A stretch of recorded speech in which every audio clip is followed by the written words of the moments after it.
I want to talk to you guys for a second about a different way of thinking about nightmares. None of us like them, we all have them.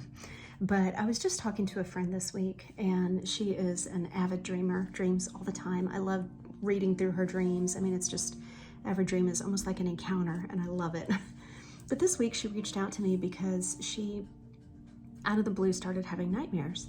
And I was just kind of reading through some of them and was able to give her some comforting information on how to look at those a little clearly, okay? And now this is a friend who's gone through my dreams course, okay? She knows how to interpret dreams, but these took her by surprise just because of how violent it seemed that these nightmares were.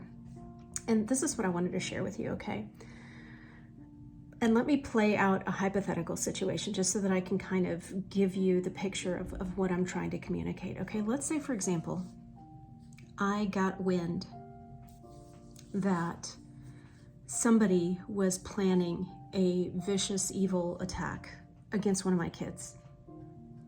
And I got full knowledge of the whole plan, of what was being planned out. I could see, I knew exactly where it was going to happen. I knew when it was going to happen. I knew how this enemy was going to try to, plot this attack against them, this trap against them. And so I sit my kids down and I talk to them about it, and I say, here's what's being planned against you. These are the details. This is how you can avoid it. Here's what you need to do as a result of this. Now, what I share with them, depending on how aggressive it is, it might be scary, okay? But the very fact that I'm fully aware of what's going on kind of has a way of taking the sting out of the information that I'm sharing with them, because now they can avoid it and they can not be harmed by it. Do you get what I'm saying? I think of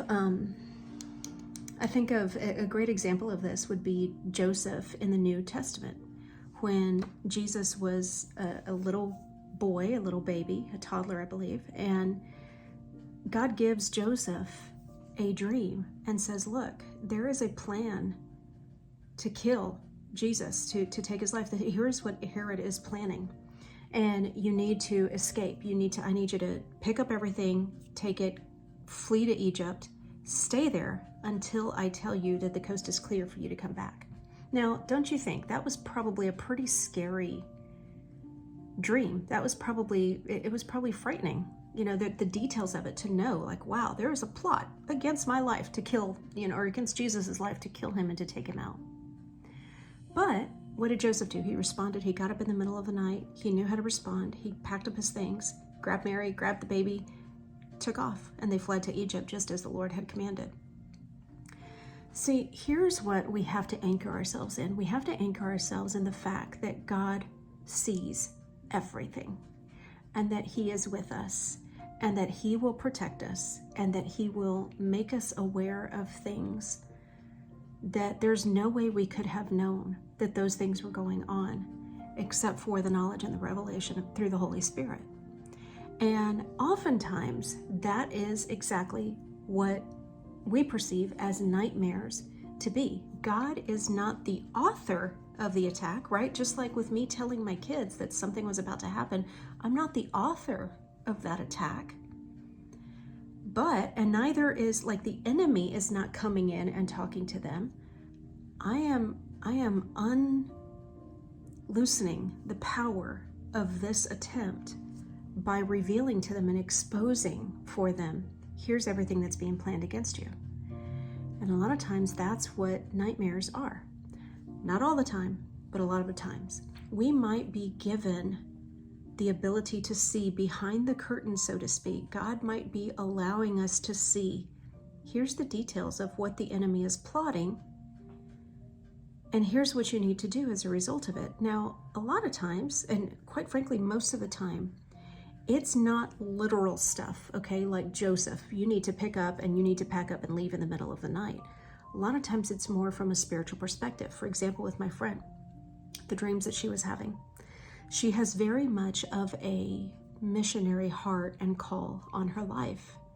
So the dreams that she was having were revealing to her how the enemy was going to try to intimidate her to keep her from moving forward in the call that he has on her life. The whole dream was set like on the mission field. The whole dream was set like there was these lions, they were coming and hunting her, and it was scary, right? It's one of those kind of dreams that gets your heart beating and you wake up from it, it's like, what the heck was that? But when we partner with the Holy Spirit and we tune in, we ask him to give us revelation, what was actually happening is God was allowing her to see, look, you're on mission. This is what you're called to do.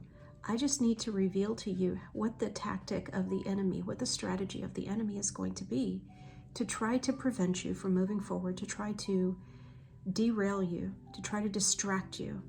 This is what he's planning. And then once we know that, it changes our perspective of the whole thing. It's not so scary anymore. Because now we know, first of all, God is with us. He already sees the end from the beginning. He already saw the plan far before the enemy could even take his first step to even think about it. And God has already made a way for us to navigate it, and he's with us as we do that. See how that changes the perspective of everything? I just wanted to share this with you guys because some of y'all might have nightmares, and a lot of what I do through my Language of Dreams course and just through the ministry of this dream interpretation and dreams of riddles, I actually help people heal their dream space. For a lot of people, nightmares are a very vivid, very aggressive, very real thing. And we can get to the point where we almost like shut off our ability to remember the dreams because they can be so frightening. Now, there's a lot of times where there's other things that are at play with that. But I just want to tell you, a lot of times God is allowing us to see something, not because we're about to be taken out, but because he's saying, look, I just need you to be aware, just like Joseph. I just need you to be aware. I already have a plan for you. I already have an escape route for you. Here's already something that you can do to avoid this. And we find comfort in knowing that God saw the end from the beginning and that he's making it known. Just wanted to share that with you guys. How about the rest of y'all? Have any of the rest of y'all been having nightmares lately? Want to share any of them? Submit them to my page and let's take a look.